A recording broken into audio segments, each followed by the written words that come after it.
슬기로운 자는 수욕을 참느니라. 아멘. 지난 한 주간에 여러 가지 뉴스, 사건, 사고가 있었습니다. 그 중에서 미국의 공화당 대선 주자인 도널드 트럼프라는 사람이 어떤 자신의 과거 9년 전에 녹음 파일이 터졌습니다. 그 내용이 무엇이었냐면 여러 가지 참 지저분하고 또 듣기 힘든 그러한 저속한 이야기들, 음담 패설들, 이런 것들을 늘어놓았던 그의 녹음 파일이 공개가 되어서 대선 가도가 참 얼마 남지 않았는데 지지율이 대폭 하락했다. 그 당에서 공식적으로 후보직을 내려놔라라고 하는 그러한 이야기들도 들었습니다. 트럼프 후보가 어떻게든 이 상황을 만회하기 위해서 그가 했던 일이 뭐냐면 반대편의 상대편인 힐러리 클린턴의 그 남편의 성추문 이야기를 하면서 그쪽도 마찬가지다라고 하면서 그것을 들춰내고 흠집내기를 시도하는 그런 참 우스운 일이 저 미국에서 벌어졌다라고 합니다. 서로 깎아내리고 흠집내고 들추고 그야말로 대통령이 돼도 상처뿐인 영광이 아닐까라는 생각을 합니다. 이것이 저 미국의 대선 판도다라는 이야기를 전해 듣게 됩니다.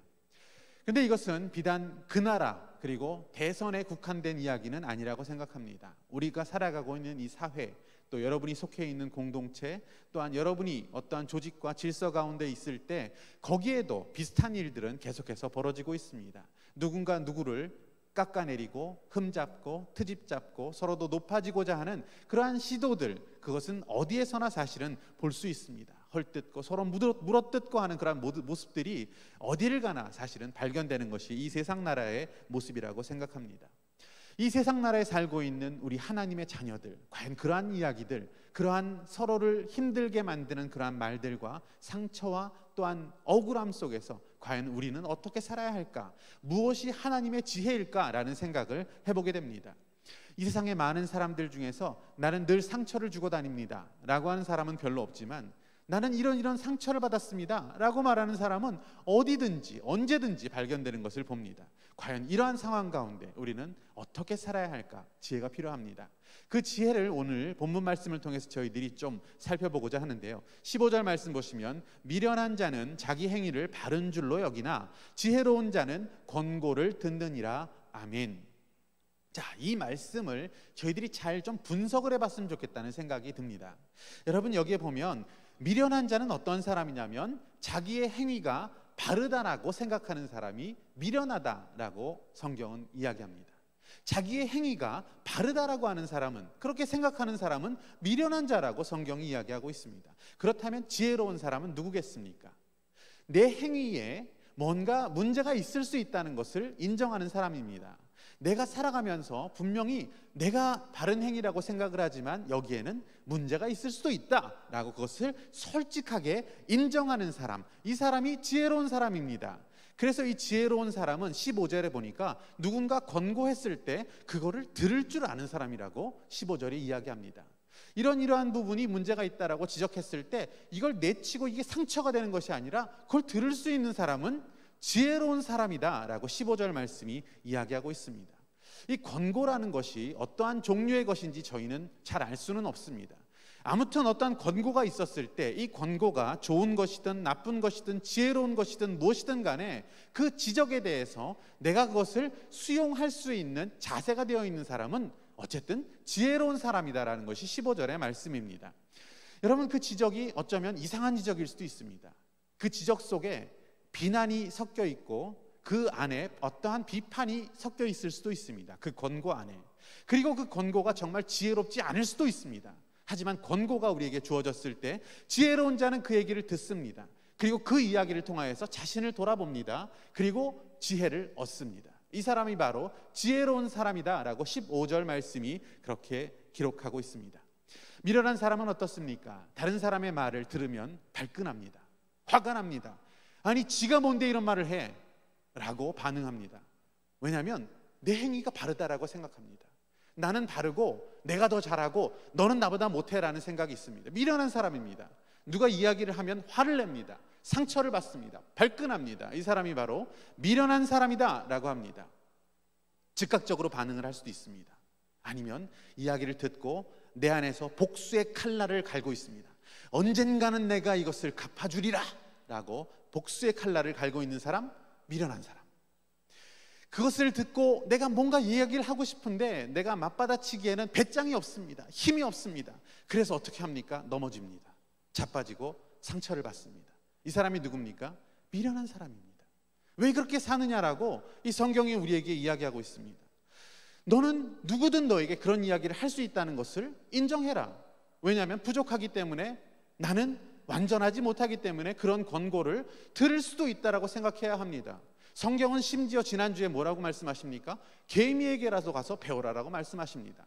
그런데 개미는커녕 누가 나한테 무슨 얘기를 해도 들을 마음이 없고, 들으면 넘어지고 화를 내고 분노하고 억울해합니다. 미련한 사람이라는 이야기입니다. 내 방식이 옳다라고 생각합니다. 내가 옳고 내 가는 길이 바르다라고 생각합니다. 그렇기 때문에 어떻게 합니까? 다른 사람을 비난해야 됩니다. 다른 사람을 늘 비난할 준비가 되어 있습니다. 한 사람도 인정할 수 없습니다. 그 이유는 무엇입니까? 다른 사람이 틀려야 내가 옳다는 정당성을 갖기 때문에 습관입니다. 누군가를 비난해야 됩니다. 리더십을 욕해야 됩니다. 그것을 통하여서 나의 정당성을 얻으려고 하는, 내 길이 바른 줄로 아는 그러한 미련한 자의 모습을 오늘 성경은 이야기하고 있습니다. 늘 분노합니다. 억울합니다. 내 마음에 상처가 있다고, 상처받았다라고 이야기합니다. 나는 괴롭고 나는 억울하게 당했습니다. 나는 분노해야 됩니다라고 이야기하는 이 미련한 사람에 대해서 성경은 이야기합니다. 왜 사람들이 나를 이렇게밖에 보지 않습니까? 왜 그런 이야기를 합니까? 권고를 받을 준비가 되어 있지 않습니다. 늘 분개합니다. 내가 왜 그 소리를 저 사람에게 들어야 했을까? 밤새도록 묵상합니다. 왜 그 시점에 그 사람이 그런 얘기를 했을까? 밤새도록 그걸 붙들고 묵상을 하는 미련함. 그리고 이 사람은 내가 더 이상 여기서는 할 수가 없어. 내가 뭔가 바꿔봐야 되겠어. 내가 좀 다른 길로 가야 되겠어라고 하면서 옮기거나 숨어버리거나, 이러한 반응을 갖고, 이러한 반응을 나타내는 미련한 사람에 대해서 성경은 이야기하고 있습니다. 지혜로운 사람은 어떻습니까? 누가 무슨 이야기를 나에게 지적을 하거나 권고를 하거나 부탁을 하거나 이야기를 했을 때 그것을 나를 지적했다라고 느끼지는 않습니다. 왜냐하면 그럴 말을 들을 만한 사람이 나이기 때문에, 나는 부족하고 나는 정말로 지혜가 없기 때문에 그것을 통하여서 하나님이 또한 어떠한 이야기를 해주실까, 그것을 통하여서 내가 어떻게 더 지혜를 얻을까, 성장할 수 있을까를 곰곰이 생각합니다. 그리고 자신을 바라보는 유익한 시간을 가지며 그 이야기에 대해서 감사하게 됩니다. 이 사람이 지혜로운 사람입니다. 그렇게 지혜로운 삶을 살라라고 오늘 본문은 우리에게 말씀하고 있습니다. 내가 그러한 건강한 마음을 가지고 나에게 누가 권고를 할 수 있고, 그 권고를 내가 듣고 내 자신을 돌아보고 내 삶을 바꿀 만한 용기를 갖는 것, 그 권고에 대한 그것을 내가 받아들일 수 있는, 수용할 수 있는 자세가 되어 있고, 그것으로 내가 성장할 수 있는 사람, 이 사람이 바로 지혜로운 사람인 것을 말씀하고 있습니다. 어떤 이야기를 들어도 한번 우리는 생각해 봐야 됩니까? 진짜 내가 그런가? 그럴 수도 있겠구나 라고 그 가능성을 생각하는 우리 주변에 친구들이 있습니다. 그는 어떻습니까? 성장합니다. 그 사람은 어떻습니까? 더 많은 친구들과 함께하게 됩니다. 그 사람은 어떻습니까? 숨지 않습니다. 그 지혜 있는 사람은 성장합니다. 그 지혜 있는 사람은 더 많은 사람을 얻습니다. 그 지혜 있는 사람은 날마다 주님과 동행하는 감사를 잃지 않습니다. 지혜로운 사람, 우리가 되어야 할 바로 그 사람입니다. 제가 그런가요? 잘 몰랐습니다. 다시 한번 생각해 보겠습니다. 여러분, 이 정도 이야기는 할 수 있지 않겠습니까? 그리고 곰곰이 그것에 대해서 나를 돌아보고 내가 성장할 수 있는 길을 찾는 것. 오늘 한글날입니다. 여러분, 그 정도의 말은 우리가 할 수 있지 않습니까? 그런데 그런 말 아예 못하는 사람이 있습니다. 받아쳐버리거나 듣지 않거나 그것으로 상처를 받고 숨어버리는 사람, 이것이야말로 미련한 사람이라고 성경은 이야기하고 있습니다. 누가 뭐라고 이야기만 하면, 내 이름만 나오면 나를 지적했구나, 나를 미워하는구나, 나에게 상처를 주고 있구나, 이렇게 반응을 합니다. 그리고 그 반응 가운데 내가 넘어져 버리고 상처받고 힘들어하고 있는 그러한 모습들, 왜 그렇게 말을 했을까? 무슨 이유로 나에게 그런 이야기를 했을까? 늘 그것 때문에 힘들어하는 그러한 미련한 사람에 대해서 오늘 말씀은 너희가 지혜로워져라라고 가르쳐주고 있다는 사실입니다. 사실 누군가를 지적하고 누군가에게 권고하고 누군가에게 판단하고 비판하는 것, 그것이 옳은 것은 아닙니다. 그것이 잘했다라고 이야기하는 것은 아닙니다. 하지만 아무리 좋지 않은 지적이라도, 아무리 합당치 않은 권고라 할지라도 그것을 통하여서 내가 그것을 돌아보고 나의 삶을 고치고 아름답게 살아갈 수 있다면 그것은 나에게 유익이 된다는 말씀을 오늘 우리에게 들려주고 있는 것입니다. 우리의 영혼이 우리의 마음이 그렇게 건강한 사람이 되는 것이 지혜롭다라고 주님께서 말씀하고 있습니다. 육적으로 건강한 사람은 어떤 사람입니까? 무엇이든지 육적으로 건강한 사람은 잘 먹습니다. 그런데 건강하지 않을 때는 입맛이 떨어집니다. 잘 못 먹습니다. 그리고 체합니다. 소화도 안 됩니다. 뭔가를 받아들일 준비가 안 돼 있는 사람이 육적으로도 건강치 못한 상태입니다. 건강한 사람이 굳이 더 부드러운 것을 먹으려고, 굳이 내 입에 더 맞는 것을 찾으려고 노력하지 않습니다. 무엇을 먹어도 그것을 건강히 소화시킬 수 있는 사람이 건강한 사람의 모습입니다. 때가 되면 배가 고프고 먹으면 소화를 잘하고 육적으로 건강한 사람입니다. 마찬가지로 영적으로도 내가 건강치 못하면 받아들일 수가 없습니다. 하나도 수용할 수 없고 하나도 내 자신에게 유익도 되지 않고 그 모든 것들이 체하고 얹히고 힘들고 불편하고 괴로워서 넘어져 버리는 것이 건강치 못한 영적인 상태입니다. 버럭 화를 냅니다. 언성을 높입니다. 그것 때문에 상처를 받습니다. 나가 자빠집니다. 이것이 바로 미련한 모습이라고 성경은 우리에게 말씀하고 있습니다. 왜 나에게 그런 말을 했을까? 저런 별 희한한 인간을 다 보겠네. 지가 얼마나 잘났다라고 저런 소리를 할 수 있지? 왜 나한테 뭐라고 해? 라고 하는 이 버럭하고 있는 내가 복수를 하고 내가 저걸 어떻게 갚아줘야 할까 하는 이 미련함을 끊어내라라고 주님께서 말씀하고 있습니다. 그것을 통하여서 내가 하나님 안에서 성장할 수 있는 사람이 되어라. 그것이 바로 권고를 들을 수 있는 그러한 지혜로움이라는 것이 오늘 본문의 말씀입니다. 미련하여서 우리의 마음은 어떤 때는 분류합니다. 사람을. 내가 저 사람한테는 좀 들을 수 있어. 내가 저 사람은 조종할 수 있어. 내가 저 사람한테는 함부로 대해도 돼. 이거는 내 사람이야. 이거는 좋은 사람이고 나쁜 사람이야. 이 사람은 무식한 사람이야. 저 사람은 유식한 사람이야. 이 사람 재수 없는 사람이야. 이 사람은 재수 있는 사람이야. 다 분류해놓고 내가 원하는 것만 듣기를 원하고 내가 원하는 것을 들었을 때만 만족하고 그렇지 않으면 자빠지고 상처받고 불만투성이고 미련한 겁니다. 그것이 얼마나 미련한 것인지를 오늘 말씀은 우리에게 들려주고 있습니다. 그 미련한 자는 참지 못합니다. 16절 말씀 보면 미련한 자는 당장 분노를 나타내거니와 슬기로운 자는 수욕을 참느니라. 아멘. 너무나 잘 알고 있는 이야기입니다. 하지만 우리는 뭔가를 들었을 때, 뭔가 지적당했을 때, 듣기 싫은 소리를 들었을 때, 내가 원하지 않는 것을 들었을 때 참지 못합니다. 비난해야 하고 지적해야 되고 분노를 나타내는 것이 우리들의 모습이라면 이것은 미련한 것이라고 말씀하십니다. 이스라엘의 초대 왕이 누굽니까? 사울 왕입니다. 사울이 왕으로 세워졌습니다. 전쟁에 나갔습니다. 블레셋과 싸우는 순간이었습니다. 블레셋의 장수 중에 키가 큰 골리앗이 나타났습니다. 이스라엘 사람들은 벌벌벌 떨기 시작했습니다. 아무도 그 골리앗과 대적하려고 마음을 먹지 않았을 때 혜성같이 한 사람이 나타납니다. 다윗입니다. 다윗이 골리앗을 쓰러뜨렸습니다. 그리고 승전가를 부르면서 다시 이제 전승행렬로 돌아올 때 사람들이 외칩니다. 사울은 천천히고 다윗은 만만이다 라고 외쳤습니다. 결정적 한마디. 이 말을 들었습니다. 누가? 사울이 들었습니다. 그 말을 들었습니다. 그리고 그는 추락했습니다. 그는 분노했습니다. 그는 화가 났습니다. 견딜 수 없었습니다. 복수해야 됩니다. 이것을 갚아줘야 했습니다. 견딜 수 없는 그 모욕감 가운데 사로잡혔습니다. 그리고 그 인생은 저 꼬마 다윗 때문에 추락하고 그를 잡아 죽이려는 수십 년의 인생 허비의 시간들이 그 분노로부터 그 결정적 한마디의 넘어짐을 통하여서 일어났던 사건을 우리는 너무나 잘 알고 있습니다. 자신의 인생을 다 망쳐버렸습니다. 미친 사람처럼 자신의 인생을 다 허비해버렸습니다. 그 분노 때문에, 그 이야기들 때문에 그것을 견디지 못하고 넘어졌던 한 왕의 이야기를 우리는 잘 알고 있습니다. 그런데 우리가 그 상상력을 한번 동원해서 만약 사울 왕이 너는 천천히인데 다윗은 만만이라고 했던 그 이야기를 듣고 뭔가 좀 다르게 반응했으면 과연 어떠한 일이 벌어졌을까를 한번 상상해 보는 것입니다. 아, 그래, 우리 군대가 정말 무능하구나. 이렇게 다윗처럼 용기가 없구나.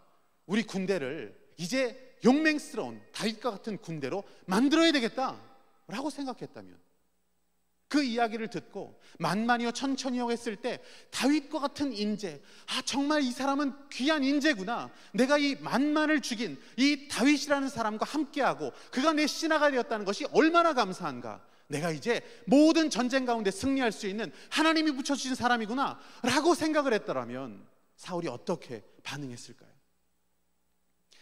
그런데 사울은 그렇게 반응하지 않았습니다. 그 이야기를 듣고 버럭 화가 났습니다.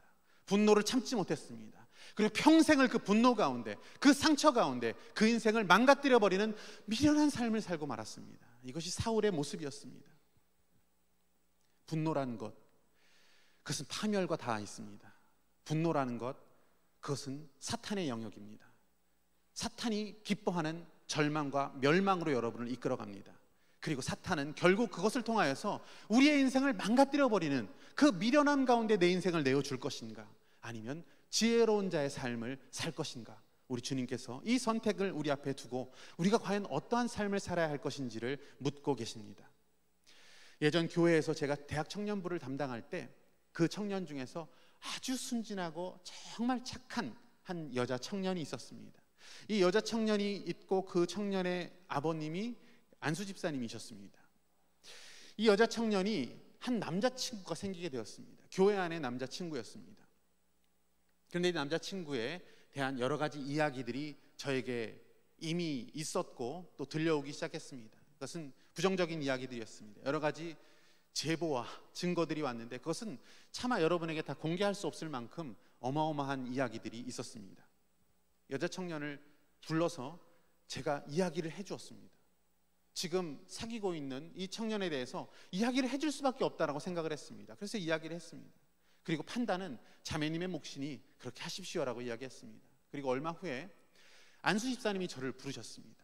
그래서 제가 만나게 되었습니다. 안수 집사님이 제가 당시에 전도사였었는데 왜 그런 말을 퍼뜨리고 다니냐라고 저에게 말씀하셨고, 사실 퍼뜨린 적은 없었습니다. 그리고 저에게 확인도 되지 않은 그런 일들을 왜 이야기해서 내가 직접 그것을 다 겪고 그렇게 했느냐라고 저한테 따지며 말씀하셨습니다. 사실 저는 그 자매가 잘 되기 위해서 그런 말씀을 드렸던 겁니다. 사실 좀 억울했습니다. 그래서 제가 아직 어리고 사회 경험이 없어서 그렇게 한 것 같습니다. 죄송합니다라고 말씀을 드렸습니다. 그리고 나서 사실 관계가 좀 좋지는 않았습니다. 그냥 어색한 관계로 그 안수 집사님과 그렇게 지내게 되었습니다. 그리고 시간이 흘러서 그 교회를 떠나오게 되는 그런 상황에 있었을 때 제가 그 집사님을 꼭 만나서 말씀을 드리고 싶었습니다. 제가 이제 사역지를 떠나게 되지만 우리 안수 집사님을 통하여서 배운 귀중한 경험을 제가 꼭 기억하고 그렇게 살 수 있도록 제가 노력을 하겠습니다 라고 말씀을 드렸을 때 그 안수 집사님의 눈시울이 뜨거워지면서 저를 축복해 주시고 더 아름다운 사역을 감당할 수 있는 그런 사역자가 되라라고 축복해 주시는 그런 말씀을 들은 기억이 있습니다. 여러분, 우리에게는 억울한 일들도 있습니다. 듣기 싫은 말들도 있습니다. 권고 같지 않은 권고도 있습니다. 그리고 일방적으로 당한 경험들도 있습니다. 그 모든 것들이 있지만 그 모든 것들이 우리의 성장의 경험이 될 수 있다면, 그것을 통해서 내가 깨닫고 더 아름다운 사람으로 살아갈 수만 있다면 그 권고는 아름다운 것입니다. 그 권고를 들을 수 있는 자, 그가 지혜로운 자라고 주님께서 말씀해 주시며 그러한 삶을 여러분이 살아가라라고 주님께서 말씀하십니다. 그런데 수욕을 참지 못합니다. 분노를 견디지 못합니다. 늘 폭발할 것 같고 그 상처 때문에 나는 좌절하고 낭망하고 우울해하고 힘들어합니다. 그것이 나를 끌어내리고 그것이 나를 절망 속에 가둠에도 불구하고 내가 그 미련함 가운데 내가 나오지 못한다면 하나님께서 우리에게 무엇을 말씀하실 수 있겠습니까? 하나님의 말씀은 도대체 우리에게 무엇이 되겠습니까? 여러분, 억울할 때 있습니다. 화날 때가 있습니다. 그런데 이 세상에서 가장 억울한 일을 당하신 분이 계십니다. 여러분, 누구라고 말씀 안 드려도 아시지 않습니까? 그분은 죄가 없는 분이셨습니다. 그리고 그분을 위해서 십자가 가신 것도 아니고 우리 인류를 대신하여서 십자가의 길을 가신 예수 그리스도라는 분을 우리는 기억합니다. 그분은 억울하게도 인간에게 침뱉음을 당하셨습니다. 그분이 만드신 이 인간의 손에 죽임을 당하신 그 예수 그리스도의 모습을 우리는 기억하게 됩니다. 그분은 그렇게 억울함에도 불구하고 그 길을 묵묵히 가셨던 그 사건을 우리는 기억합니다. 유기성 목사님의 책이 있습니다. 나는 죽고 예수로 사는 사람. 거기에 보면 이런 얘기가 나옵니다. 이 목사님이 사역을 하는 동안에 좋지 않은 소문들이 퍼져나가기 시작했습니다. 이 목사님에 관한 아주 좋지 않은 그러한 이야기였습니다. 아무 근거도 없었고 그냥 추측에 의해서 누군가 이야기했는데 이것이 교인들이 맞장구를 치기 시작하면서 교회 전체로 퍼져나갔습니다. 그 얘기가 막 확대 재생산되고 있는 그러한 상황에서 이 이야기를 하신 분이 누구인지, 어느 집사님인지 알게 되었습니다. 너무 억울했습니다. 너무 분노가 치밀어 올랐습니다. 표현하시기를 숨을 제대로 쉴 수 없을 만큼 억울했다라고 책은 묘사하고 있습니다. 당장 찾아가서 이유를 따지고 그것을 밝혀내고 싶었습니다. 교회 앞에 끌어다가 공개적으로 사과하게 만들고 싶었습니다. 너무너무 마음이 힘들고 괴로웠습니다. 그런데 이것은 그분을 교회에서 쫓아낼 수밖에 없는 그런 방법이었고, 이것은 성경적인 방법이 아니라고 생각을 했습니다. 그때 마음에 드는 생각이 있었습니다. 아, 이때가 바로 내가 죽어야 되는 때구나 라는 마음이 목사님의 마음 가운데 들었습니다. 근데 내가 죽어야 하는데 어떻게 죽어야 하는지를 잘 모르시겠다는 겁니다. 기도했습니다. 하나님, 나는 죽었습니다. 그래도 그 죽음이 무엇인지를 잘 느낄 수 없었습니다. 다시 크게 숨을 쉬고, 하나님, 나는 이미 죽었습니다. 하나님, 나는 이미 죽었습니다. 그리스도와 함께 십자가에서 나는 이미 예차하는 죽었습니다. 분노하고 화내고 힘들어하고 절망하고 늘 힘들어했던 나는 그 십자가에서 죽었습니다 라고 연속으로 주님 앞에 되뇌일 때 그의 마음 가운데 그 연합, 그 십자가의 죽음에 연합하는 그의 마음 가운데 고요함과 평온함이 찾아오기 시작했습니다. 그렇게 미웠고 정말 숨을 쉴 수 없을 만큼 분노했던 그 집사님의 마음이 용서가 되어지고 차분하게 가라앉는 자신의 모습을 알게 되었습니다. 고통스럽지 않고 그 교인들에게 섭섭했던 마음도 사라지는 것을 느꼈습니다. 그리고 막 하나님께서 기도하게 하셨습니다. 기도하고 또 기도하기 시작했습니다. 어깨를 들썩이면서 눈물을 흘리면서 기도했습니다. 계속해서 눈물이 나오고 슬픈 마음이 그에게 찾아왔습니다. 그 슬픔 가운데 과연 이 슬픔은 무엇인가? 나는 왜 울고 있는가라는 의문이 들었습니다. 그때 하나님께서 나에게 대한 그런 안타까운 마음으로 울고 계시는 하나님의 마음이 느껴지기 시작했습니다. 그렇게 악한 소문을 퍼뜨렸던 그 하나님의 자녀였던 그 집사님에 대한 하나님의 울부짖는 그 안타까운 마음이 느껴졌습니다. 그리고 목사임에도 불구하고 그러한 소식 때문에 숨도 못 쉬고 있는 이런 부족한 나를 보시면서 울고 계시는 하나님의 마음이 느껴지기 시작했습니다. 그리고 그 마음 가운데 다시 내가 하나님 앞에 헌신하는 재헌신의 시간을 가질 수 있었다라고 그렇게 기록하고 있습니다. 여러분, 우리가 그리스도의 십자가에 내가 죽었다라고 고백하는 것, 그리고 예수 그리스도의 그 십자가에 연합한다는 것은 옛자, 내가 살아서 꿈틀거리고 있었던 그 나의 모든 정과 욕심을 십자가에 매달아 죽고 나는 그리스도와 함께 살겠습니다라고 예수 그리스도에 연합하는 것이 바로 나는 죽고 그리스도로 사는 삶입니다. 여러분, 내가 살아서 꿈틀거리면 나는 아플 수밖에 없습니다. 누군가 나를 찌르면 괴롭고 힘듭니다. 그것 때문에 나는 쓰러질 수밖에 없고, 그것 때문에 나는 분노할 수밖에 없고, 그것 때문에 나는 복수의 칼을 갈 수밖에 없는 것이 우리의 자아입니다. 우리의 자아를 아무리 건강해 한다 하더라도 거기에는 한계가 있습니다. 우리가 할 수 있는 단 한 가지 방법, 그리고 가장 위대한 비결은 바로 복음인데, 그 복음이라는 것은 바로 내가 십자가에서 그리스도와 함께 완전히 죽었다라고 그것을 결론으로 붙드는 것이 바로 복음이라고 우리에게 알려주셨다면, 우리가 빙빙 길을 돌아갈 것이 아니라 우리의 가야 할 길은 바로 십자가이며, 그 십자가의 복음을 붙들고 나는 죽었습니다라고 선언하는 그 자리 가운데 예수 그리스도의 영광이 드러날 수 있다면, 그 자리 가운데 용서가 일어날 수 있다면, 그 자리 가운데 화해가 있다면, 그 자리 가운데 은혜와 사랑이 있을 수 있다면, 내가 십자가 앞으로 나아가 나는 죽었습니다라고 고백하는 그 복음의 삶을 결단하는 것입니다. 거기에 그리스도의 지혜가 있습니다. 거기에 하나님의 놀라운 복음의 은혜가, 슬기로움이 그 안에 있다는 것을 주님께서 우리에게 가르쳐 주셨습니다. 미련한 자는 누구입니까? 억울해하는 자입니다. 미련하는 자는 누구입니까? 나에게 그런 이야기를 하면 안 된다라고 방어하고 있는 자입니다. 미련한 자는 누구입니까? 아무도 그런 이야기 하지 못하게 숨어버리는 자입니다. 그 미련한 자의 자리에서 지혜로운 자의 자리로 나오라라고 주님께서 말씀하십니다. 자유의 자리로 나오라라고 말씀하십니다. 은혜와 용서의 자리로 내가 나오라라고 말씀하십니다. 그렇다면, 그 복음을 들은 자라면 그 모든 미련함을 떨치고 지혜를 선택해야 할 것입니다. 그리고 복음을 선택해야 할 것입니다. 그 복음 가운데 우리의 삶이 이 모든 미련함으로부터 끊어지는 하나님의 놀라운 영광과 역사가 드러나는 그러한 삶을 살아가는 저와 여러분이 되시기를 축복합니다. 같이 기도하도록 하겠습니다.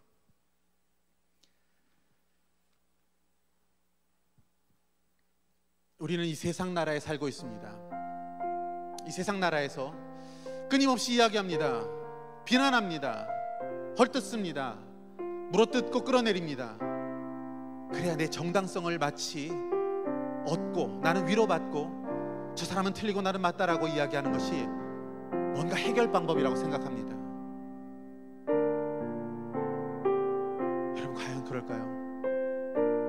여러분, 과연 거기에 지혜가 있을까요? 과연 거기에 은혜가 있을까요? 그렇지 않습니다. 하나님, 나는 죽었습니다. 예수 그리스도께서 나를 위해 죽으신 그 자리에서 나도 그리스도와 함께 십자가에 못 박혔습니다. 이제 나는 없습니다. 분노하던 나도 사라졌고 상처받아서 꿈틀거리고 있었던 내 모습도 사라졌습니다. 그곳에서 나는 죽고 이제 나는 그리스도로 살기 원합니다. 나를 용서하신 그 사랑, 나에게 부어주신 그 놀라운 은혜, 무조건적인 그 놀라운 사랑과 용서, 희생, 내가 이제 그 길로 나가길 원합니다. 주님, 더 이상 어리석고 미련한 삶을 살지 않기를 원합니다. 주님, 내가 그렇게 살기를 원합니다라고 여러분 주님 앞에 같이 우리 기도하기를 원하는데요, 여러분 그런 마음으로 주님 앞에 기도하기 원하시는 분들, 죄송하지만 여러분 일어나서 우리가 같이 기도하기를 원합니다. 주님 앞에 그렇게 결단하며 나아갑시다. 주님, 내가 그렇게 살기를 원합니다. 주님, 내가 십자가의 삶을 살기 원합니다. 정말 복음을 아는 자로서 복음의 삶을 살기 원합니다. 고백합니다. 주님, 나에게 힘주시고 도와주십시오라고 이 시간 주님 앞에 같이 기도하도록 하겠습니다. 아버지, 주님, 이 시간 주님 복음을 들은 자로서, 아버지 하나님의 사람으로서, 아버지 주님, 내가 지혜로운 삶을 살기 원합니다. 지혜로운 삶으로 주님께 영광 돌려드리기 원합니다.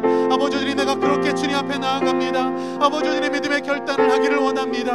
아버지 주님, 내가 아버지 주님 그리스도와 함께 십자가에 죽는 아버지 주님 그 복음의 삶을 결론으로 붙들고 살아가기를 원합니다. 아버지 주님, 나를 불쌍히 여겨주옵소서. 아버지, 늘 상처받고 늘 억울해하고 아버지 늘 분노했고 늘 되갚아 주어야 했고 늘 내 계획 가운데 아버지 주님 내 상처를 붙들고 살았던 내 모든 모습들은 예수 그리스도의 십자가에서 죽고 처리되어지고 아버지 그리스도로 사는 삶을 살기를 원합니다.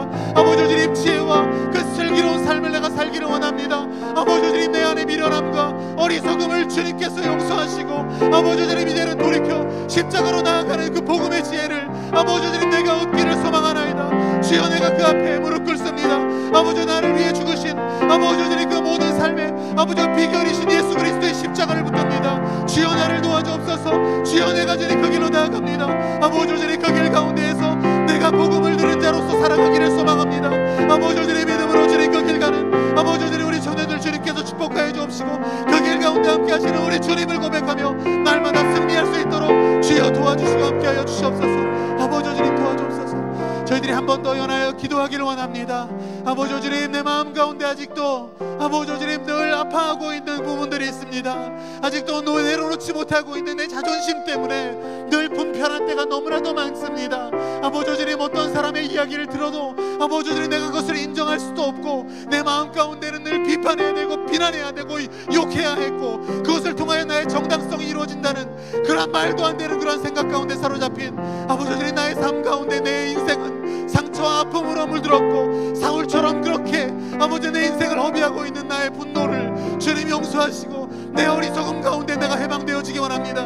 내가 자유를 누리기 원합니다. 더 이상 숨어야 하고 더 이상 피해야 하고 더 이상 돌아가는 것이 아니라 복음의 그 한 길로 십자가의 길로 나아가 예수 그리스도와 연합할 수 있도록 주여 나를 도와주시고 주여 내가 그 길로 나아가길 원하나이다. 주여 내 삶을 결단하며 그 복음으로 나아가길 원합니다라고 다시 한번 주님 앞에 기도하도록 하겠습니다.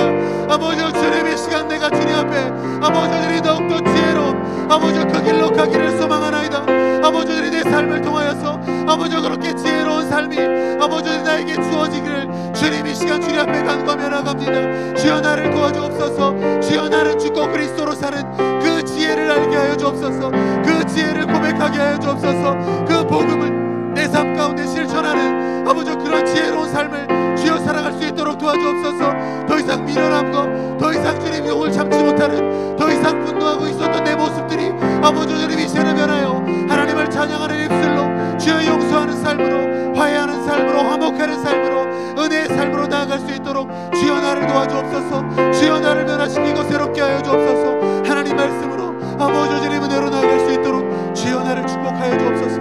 아버지 주님 은혜로 나아가기를 소망합니다. 주여 도와주시옵소서.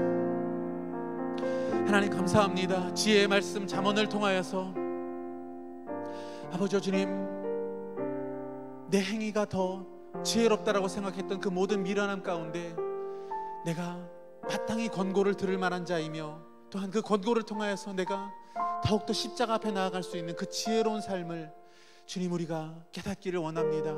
아버지 주님, 우리가 그렇게 살아가는 지혜로운 하나님의 아들 딸들이 되어서 저 세상 사람들과는 구별된 놀라운 은혜와 놀라운 용서와 놀라운 화목과 놀라운 희생과 놀라운 낮아짐과 놀라운 긍휼을 베풀 수 있는 그런 하나님의 사람으로 내가 서기를 원합니다. 거기에 지혜가 있다면 우리가 그 길로 나아가기 원합니다.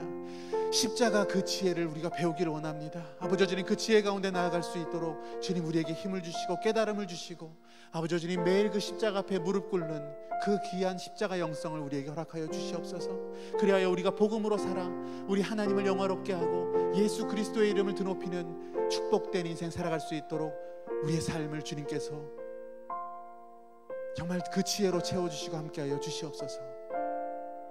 이제는 우리 구주 예수 그리스도의 한량없는 은혜와 아버지 하나님의 끝없는 사랑하심과 성령님의 내주 충만 위로하심이 하나님의 말씀 가운데 지혜를 얻고 그 지혜 가운데 우리의 인생을 세우는 아버지 주님 귀한 결단 가운데 나아가는 우리 모든 예배자들의 머리 위에와 삶의 자리 위에 이제로부터 영원토록 함께 하시기를 예수 그리스도의 이름으로 간절히 축원하옵나이다. 아멘.